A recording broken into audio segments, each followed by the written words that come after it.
Dunque, adesso appunto noi apriremmo la discussione, l'intervento di ieri, dopo li traduci tu, lo dico in italiano. Ecco, l'intervento di ieri è stato ricco e ha toccato temi che sono contenuti nei suoi libri, in particolare cultura partecipativa, ma temi anche del nuovo volume che uscirà a gennaio, mi pare, Spreadable Culture.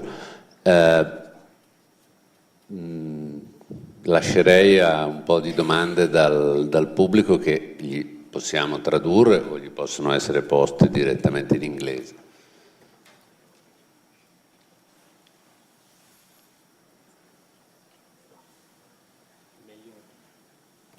È meglio venire qui a approfittare sì, è meglio venire qui, del podio in modo tale che tutti sentano. Esatto, sì.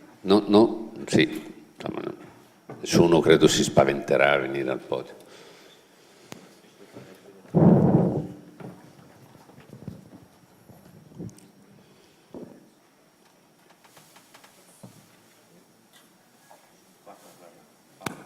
Vieni qui che è già attaccato.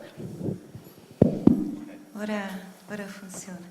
No, it's just a very simple question about ranking, the ranking factor in participation. So we feel that changing the interaction model from collaboration to participation, there is a risk in the ranking mechanisms and in the way people are motivated to participate, because they are evaluated and they get prizes. No, if somebody participates just to get a prize, that's a difference as well. So I would like some comment in that direction. So are you talking about gamification, or what? I'm trying to understand. All kind of ranking structures in social web functions and environments, because that's a new thing in the last 3 years. Is very strong in the way people. It's important for young people. Sure. How many points did I got? Yeah.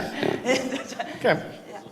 So I've been very involved in the debates about gamification, which is one of the models of giving points. I'll talk about a couple of different models here. But gamification really has put a strong emphasis on external motivation. That is, we get people to do things they might not do otherwise by giving them points. My wife is a big fan of Foursquare, and Foursquare is a branding platform, right? Where people, if you show up at a certain point, a certain place a number of times and check in, then you end up owning that space. You're mayor of the local restaurant for that period of time. And so I end up having to eat at a certain restaurant regularly because she wants to maintain her status as mayor of the local restaurant. This is extrinsic motivation. Now, I was involved in games-based learning for about 14 years now, right? I really believe games are an incredible motivator of young people, but not because we give points, but because the activities are defined clearly, so we have clear roles and goals that are meaningfully connected to things they care about, and that there are social dynamics which get recognition to accomplishments. So in other words, games for me and for many American educators who've looked at them combine intrinsic and extrinsic motivation.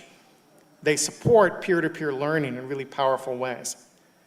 Now, that's what's radical about games and learning, right? Is that potential of bringing things kids care about into the classroom and change the fundamental relationship between teachers and learners. Bringing play into the classroom is a radical idea in many cases. Bringing points into the classroom doesn't change anything radical about education, because students have always played for points, right? We call them grades, we call them test scores, but we've always rewarded kids and made them do things they didn't want to do by giving them grades to motivate them. So we don't change anything about education if we bring that gamification model into school. We're simply creating a new language to communicate the grades we're already giving. And so I really care much more about games-based learning than I care about gamification. Now, as we turn to social media, what we see more and more is we are very interested in those big numbers. And I played the game here too with Invisible Children to try to impress you of how many people saw it. But what's interesting to me are not necessarily those videos that got seen by 77 million people, but those that got seen by 1 million to 1,000 people, which are really the ways niche communities create something and expanded their communication capacity to reach other people, where minorities are speaking through the platform. So success is not who's at the top. I would say the success is who amplifies their voice and gets seen by more people than they would have otherwise. And that's where the greatest change is, because there's so many people who had no capacity to communicate their ideas before, who now have the capacity to reach 1,000 to 1 million viewers on YouTube. And that's an extraordinary shift that we don't pay attention to because we're preoccupied with the big numbers at the top.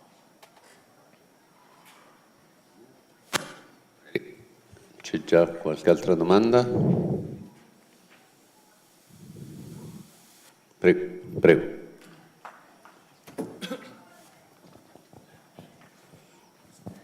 Relatively speaking, compared to, for say, the film industry, we're in early days of spreadable media. And so there's a certain fluency that's happening now that will presumably increase as generations who've grown up with it enter this realm. What do you foresee in the future in terms of how spreadable media will transform in the next 10 years? It's a great question. I mean, yeah, I think we're right now, I described in convergence culture things we were doing in our play that we've learned to do more seriously since, like remixing content that was sort of somewhat radical when I wrote convergence culture, now is pretty everyday. So spreadability is something that maybe some people in the room are connected to the circuits and some people are not, and maybe that's age-based. You know, maybe young people are a little more likely to be connected to that than adults are right now because they have developed different habits on how they use media. They get more of their information about the world through each other than they do through newspapers or news reports, but they in fact turn out, if you test them, to be pretty well informed. So partially it's about moving that across the population so that those skills become more widespread and more people can participate. And so the content that spreads is more diversified, right? It's not going to be cute cat pictures forever. But I think that's part of the process. I think we become more sophisticated at connecting and controlling the circulation of content to shift the agenda. And I think that's something Occupy is a really powerful example of it. Now, I joke about cute cat pictures, but Ethan Zuckerman, who runs Global Voices, has what he calls the cute cat picture theory of change, where he argues that any platform sufficiently strong enough to support the exchange of cute cat pictures can bring down a government if it's used by the right people under the right circumstances. And what he means is that people are right now in countries around the world learning to trade photographs with each other, learning to work around various controls and regulations over the circulation of content. And as they acquire those skills, they apply them to things like the Arab Spring movement. So I have an Iranian student who got very involved in the protest after the Iranian elections. And she said the first time she broke the bans on using media in her country was to access Michael Jackson videos. Right? But now the skills she learned there, she's now applying to ensuring safe communication from the protesters in the streets in Tehran to people in Europe and America. Those skills got put to use very, very quickly. So I think what we're going to see over the next 10 years is, you're right, mastering those skills. And then what emerge from that will be new kinds of networks of people that get new kinds of messages out, and we will start to see the kinds of political effects of them. But I would say Occupy in Arab Spring and CUNY 2012 are simply previews of more powerful uses of those technologies at the grassroots level that we're going to see coming up. And this is just the first shockwave of a new communication capacity hitting our societies, for better or for worse. Right? Without the regulation of the state and industry, we will hear some hateful voices from the extremes entering into the conversation that might have been held in check before. So this isn't all good news. But it means we as a society have to take accountability for the choices we make as communicators and circulators in a new way as we deal with this new flow of information. Altre domande? Prego. Vieni. Thank you for being here and thank you for the speech. I have actually two questions. One is mine and one is Laura's. We've been working in the last 2 years, and my colleagues and I in the University of Foggia in the south of Italy, on the idea of designing a prototype of transmedia textbook for secondary schools. well, the key issue for us is the balance of entertainment and education. So if we want to engage students, if we want to motivate them to play with the book, to learn with the book, we have to move towards entertainment side and leave the educative side. So I'm wondering if you have, if you know similar experience around the world, and if you start to wonder about these issues. This is my question. The second question is Laura's one. She's, in Brunner perspective, we have two kinds of thinking, the paradigmatic thinking and story thinking. So the issue is this spread of storytelling is going to be an issue for the logic paradigmatic thinking in your point of view. All right, so hopefully I can remember both of those questions long enough to answer them. Beginning with the transmedia and education question, this is something my team at USC has been very involved with, and I'll describe two different kinds of projects we've done. But to begin with, I would say that the choice between entertainment and education may be a false choice, that the word that exists in between is play, and that in cultures around the world, and even in animal cultures, play is a powerful form of learning, that we learn by taking pleasure in experimenting with the resources of our environment, by testing borders and boundaries, by taking on new identities. And play is that resource that enables entertainment to become an opportunity for learning. Okay. So it's, to my mind, it's about bringing those things together. It's not making a choice, is this education or entertainment? It's about combining them in ways. So project number one I'll talk about is called Flotsam. And Flotsam is a prototype for a transmedia franchise around an award-winning wordless children's book. It's about the sea and about imaginary kingdoms under the sea. It's a beautiful book.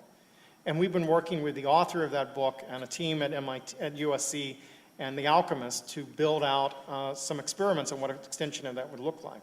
Some of them are physical. One of the ideas is to restore this tradition of kits that you get in the mail, and you get physical things in the mail you experiment with, and giving people who don't live in the coast access to the touch of the ocean, the smell of the ocean, sand and shells and salt water and all kinds of things that could arrive in the mail that would actually allow people to physically engage with this. Some of it is changing the book into an interactive form where young kids can engage with the content in a variety of ways, write their own stories around the content, access documentaries about the actual sea as well as the fictional sea. Some of it are kinds of social media where the kids interface with each other, and there's an image in the book of photographs of people holding up photographs, so you have this kind of recursive photo that goes great depth that connects people together, and we're building a social app that allows kids to insert their photo into a kind of deep photographic image. So that's ways of playing with the content of the book. The other thing, let me bring the slide up here. This is a platform we're in the process of building. It's not a textbook. It's because a textbook has top-down curated content that we've decided is important. This is a social media platform for teachers and young people where they will be able to take media of any kind from anywhere in the web and embed it into activities, or what we call challenges, which they can then share with each other through social networks. So the idea is to encourage creative teachers everywhere to build out activities they can use in their classroom or on any subject matter, but that makes imaginative use of new media and share them with each other so you can build curriculum exchanges. We've been testing this with teachers in the Los Angeles area. We're finishing the programming, the design of our first working model now, and we hope to begin testing it with educators around the world. So this is, again, a different model of how you use transmedia, but the transmedia activity is built in the hands of the teachers, not in the hands of authors as we do that. And that means entertainment is constantly being reshaped into something that has meaning in a classroom setting around whatever the content area the teacher wants to teach. We're calling it challenges because for multiple reasons. One is challenge-based learning. The second is challenges in the game. But maybe the most powerful one for us is the challenge dance, whether it's in hip hop or tap dance, where someone is in a group of other dancers, they do something really spectacular, they say, what do you think? And then they say, what can you do? And those two questions, what do you think? You get the applause, you get the reaction of your fellow dancers, and then you turn to someone else and say, what can you do? And that person tries to duplicate their movement and then add to it, make it more complicated and throw it back into the group. This is what programmers have been doing with Scratch, the program that Mitch Resnick developed at MIT. They're developing Scratch for code. We think of this as Scratch for culture. Think of it as the ability to build cultural media experiences and share them and build on each other's work in exactly that same way. And that's what we're envisioning. But those are two examples of what work we've done thinking about transmedia and learning. There are many, many others in the American context right now. But I think it's both of those work on the notion of play as the site where learning takes place and as the intersection between education and entertainment. Now, your other question about the logical versus the paradigmatic. I do think, yes, spreadable media right now has been stronger on the paradigmatic axis and weaker on the logical. And we could think about CUNY 2012 as a great example of a video that had enormous emotional impact on people. People responded associatively to it. They wanted to spread this content. It meant something to them, and they passed it along. But then when it got challenged and critiqued by all sides, the people weren't trained to be able to go underneath it and form a logical argument to defend the position they were taking. It's not that there was an indefensible position. It's they lacked the skills and the knowledge needed to defend their position. So we in our book talk about spreadable content, that is content that spreads, and drillable content, that is content you can drill down into and get a deeper understanding. And I haven't played with the paradigmatic logical distinction in the book, but you can imagine the paradigmatic could be these images that circulate, that capture a certain set of associations. And the logical would be where the spreading, the drillability comes in, and you're able to get deep inside something and really ask hard questions about it. The problem with Invisible Children is they design for spreadability, but they neither trained nor built out the drillability into the story that would allow you to get deeper into it and really have that logical relationship to the content. Prego, sì.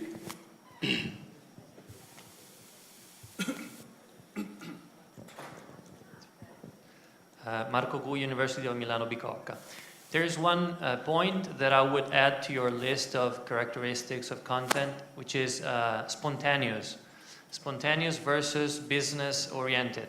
Mm-hmm.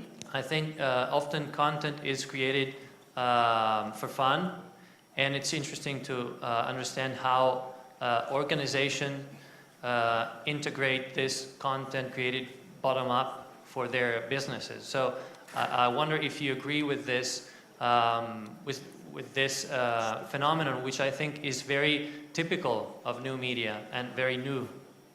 I think spontaneity is a big part of what we're describing here, absolutely. And that really does require rethinking how organizations work. So I might focus for a moment on the immigrant rights movement in Los Angeles as an example of that process at work. Drawing on two scholars' work, both tied to USC. Sasha Costanza-Schock did a study of the traditional immigrant rights movement and how it's changing, and Aurelie Zimmerman has done a study of the new movement around the DREAM Act.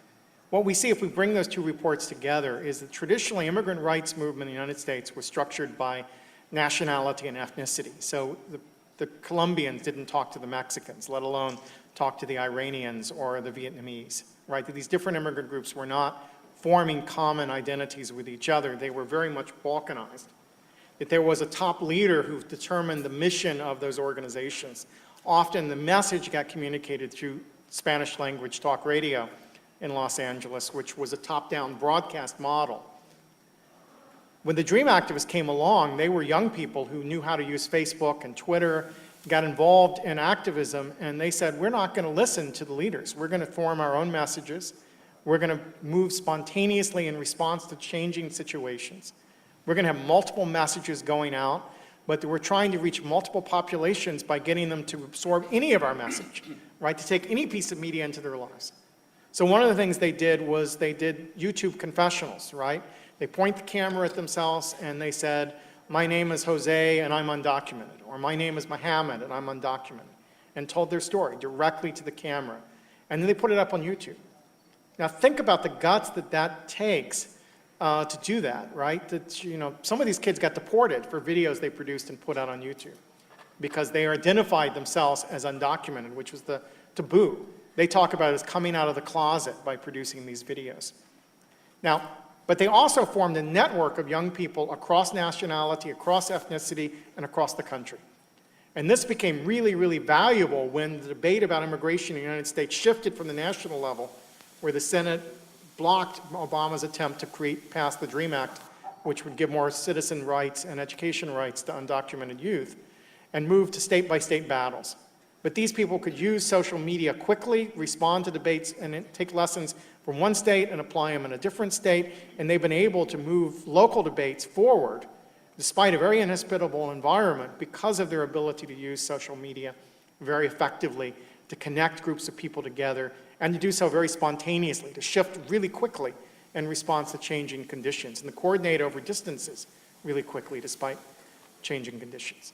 So I see them as a model of the kinds of shifts that takes place within any organization as you move toward a place where everyone can participate, where multiple messages are supported rather than single messages, where things can move spontaneously and quickly, where politics is shaped by bridging between traditional divides, and where old hierarchies start to break down. And that's what we're seeing when we look at all kinds of political organizations today, and I think we'll see it as we look at new kinds of corporate structures as well.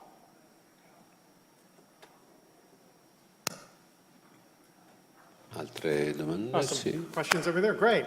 Fantastic. Yes. Yes, Guy.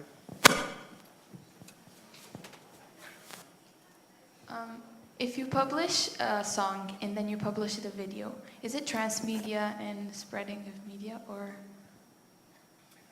Well, I would say, it's an interesting question. Oops. Yes, I'm sorry. That's an interesting question. I would say that if the video adds layers, that is, if the picture tells a story that adds some context to the song, then yes, you've extended the song as you move it from one medium to another. And then if the video, people carry that video, if you like that video and you pass it to your friends on Facebook or whatnot, then you are in fact part of the mechanism that spreads that video. So yes, it's potentially both transmedia and spreadable in the ways that we're talking about. Very good.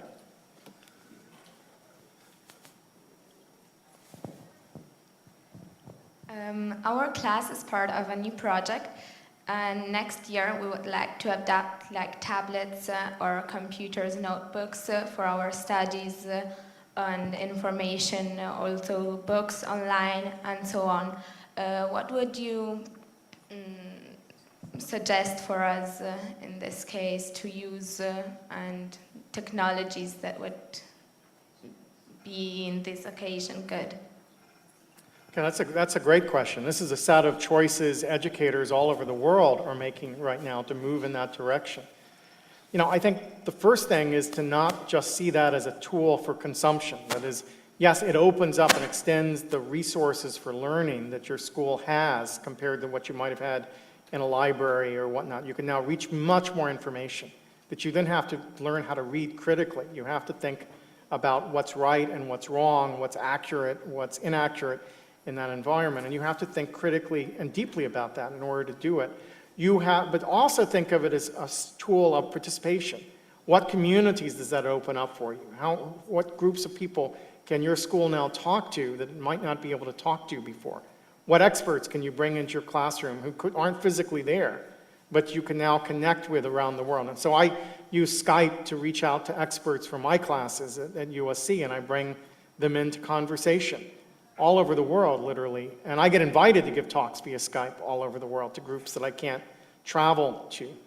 But how do you make media as part of your classes? How do you take the books you're reading as the beginning of a creative process that you then build on and tell stories and create images, the way the fans took some of the images from television or films that I'm talking about? And that's a powerful source of learning. My students the students in Los Angeles, Students in Los Angeles have been working with this guy, MC Lars. And MC Lars does hip hop, right? He does what's called nerdcore. And he's gone into schools and talked about poetry, and particularly the works of Edgar Allan Poe. And he worked with these kids in Los Angeles, mostly immigrant kids from Latin America, got them to write stories about, write hip-hop songs about the literature that they were studying in their class. And they've made a music video of Masque of Red Death, one of Edgar Allan Poe's stories that they've started to spread over the web.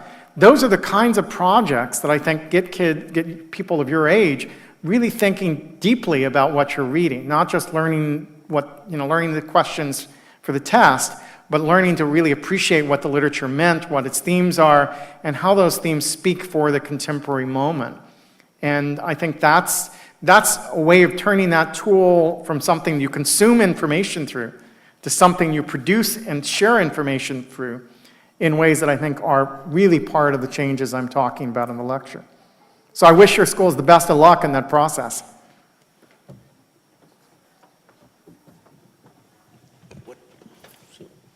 Question from me. You have said, okay.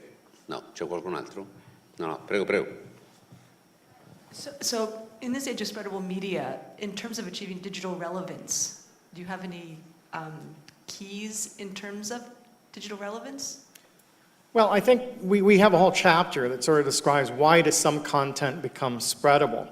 And I think it starts with this idea that content, or what used to be called content, is now a cultural resource for a community. So if you think of content as something we use to talk to each other about, then you can sort of start to figure, the first thing you learn is the content doesn't create a community, content creators court communities, that they try to insert themselves into conversations communities are having anyway, and give those communities tools to have important exchanges that the brand, the entertainment franchise becomes a resource for. So the content that travels is content that fits within the social life of a community. It's often content we give each other as gifts, right? If you think of your content as a gift, think about the transformation that takes place when you buy something in a store and you give it to someone as a gift, right? So I buy it at a store and it's in a certain economy, right? I'm paying money to buy a bottle of wine. And I bring it to a party and I give it to the host as a gift. The meaning of that wine changes from being an object of economic exchange to an object of social exchange, right? When I give it to someone as a gift, it's about what the sort of bonds that exist between us.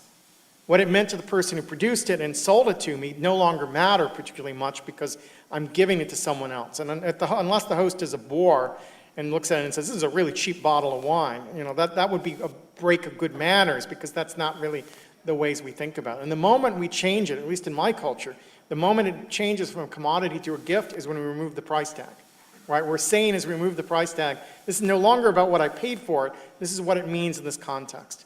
Well, if we think of media as something that moves from commercially produced commodities back into gifts as it's inserted into the social life of a community, then we ask, what do we use gifts to say? We use it to say we care about you. We use it to share a laugh and a good time. We use it to communicate our deepest beliefs and values. We use it to communicate about the nature of our communities and our friendships. These are kind of themes that really emerge in content that spreads effectively. Maybe we use it as, here's something provocative we want to talk about, or here's an intellectual challenge I want to work through.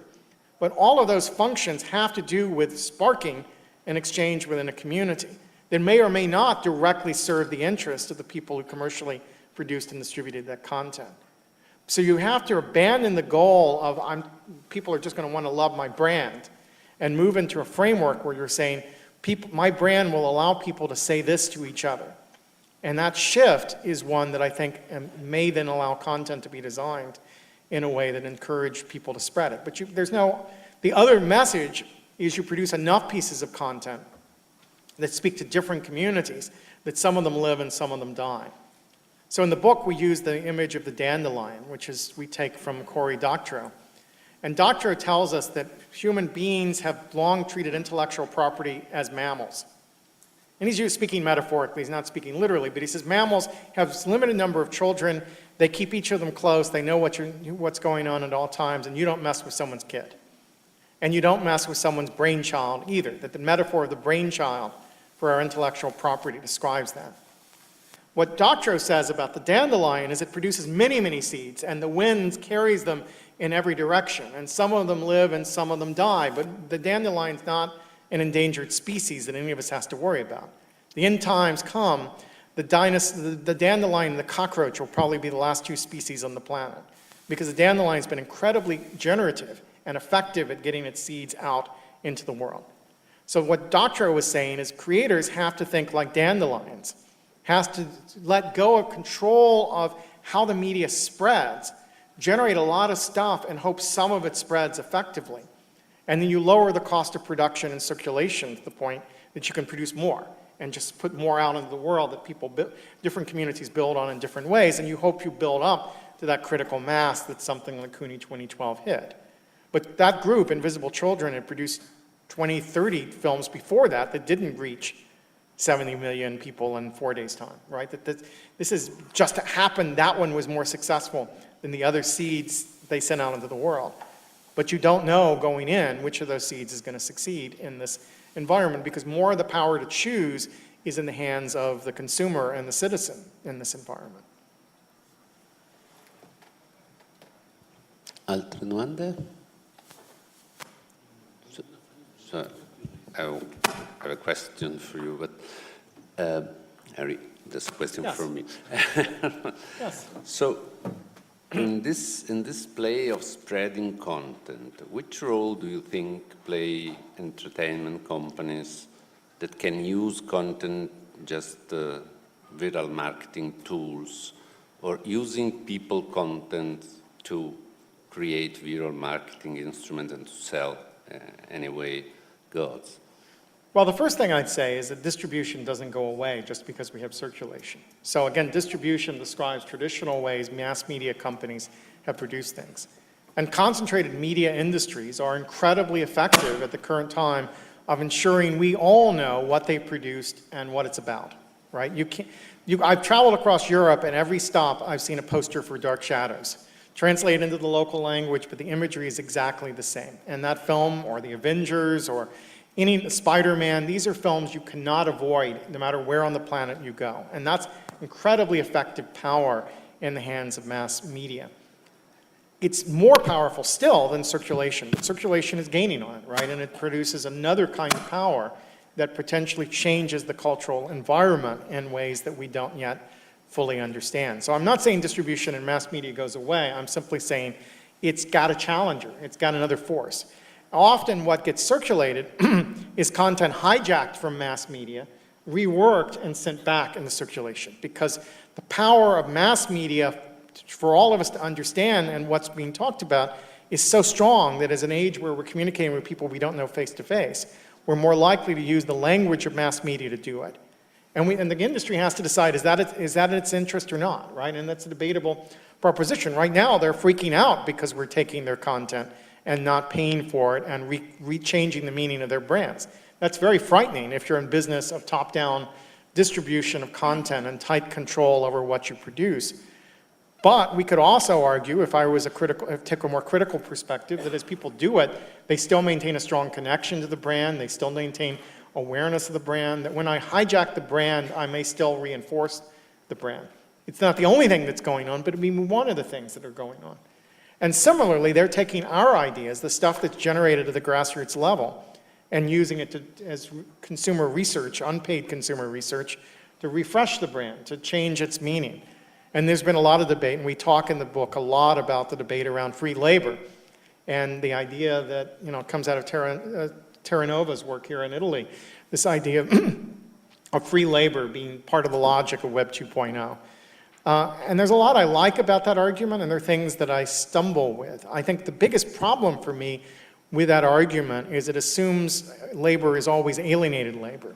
And even though Terranova herself in this work describes the emotional dimensions of this labor, the social thing, she doesn't spend a lot of time talking about. I think and that focus on alienated labor only gets more complicated when the word free is used, because it seems to imply that if we simply paid these people for their ideas, that would be okay. But we're talking about forms of cultural production which resist commodification, which are about sharing and giving of gifts, not about making money off of things. So you simply pay these people, you corrupt the process, you make the problem deeper.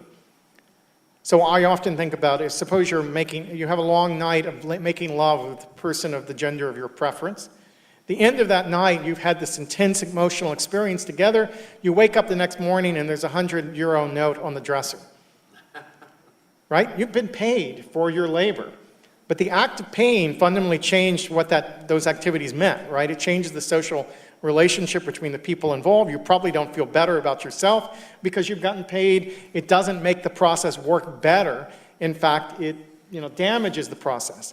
And so the problem is we're working between economies where one group gets paid and values money primarily, and another group has a sort of social currency or social exchange that don't fit together very well. And that's where a lot of the friction of Web 2.0 is coming into being, is that there are forms of social exchange right now that are motivated on an emotional, social level that are really powerful in people's lives that don't fit well in a culture that's used to producing media purely for profit. And as those things come together, I think we're seeing more and more friction. And that's, to me, so again, we need both a language of the critical, of what's economic exploitation, and we need a language that talks about the affective and social dimensions of the fan community before we come anywhere close to really understanding what's at stake for all the participants in those frictions. Thank you very much. Okay, I have one more question for you, maybe the last one, and it is about transmedia literacy. Mm-hmm. Do you think that youngsters are naturally skilled? Do you think that self-learning according to transmedia production, communication is enough for them, or on the contrary, that they have to be educated, and how? We identified transmedia navigation as one of the core skills for participatory culture in the white paper I wrote for the MacArthur Foundation. It's clear some kids outside of school become really, really good at transmedia navigation. And it's often children's media that have done the most for transmedia stories. So I've said that today's transmedia is television produced by the generation that grew up with Star Wars and He-Man for the generation that's growing up watching Pokemon and Yu-Gi-Oh! Right? That's what transmedia comes, is that each generation has had its own transmedia experiences and drew on it to design content for a generation that's already deeper into the transmedia world. But access to those skills are uneven, right? That some kids have a lot of exposure, some kids have none. So schools, like every other skill, the school has a role to play in ensuring widespread access to it. That those skills are often applied in ways that don't connect to other kinds of knowledge and learning. Yet we live in a transmedia world, right? Every knowledge that matters already lives in all of the media platforms. It's about learning to navigate them, learning to connect that information together, learning to write and express your ideas across media, as well as read ideas across media.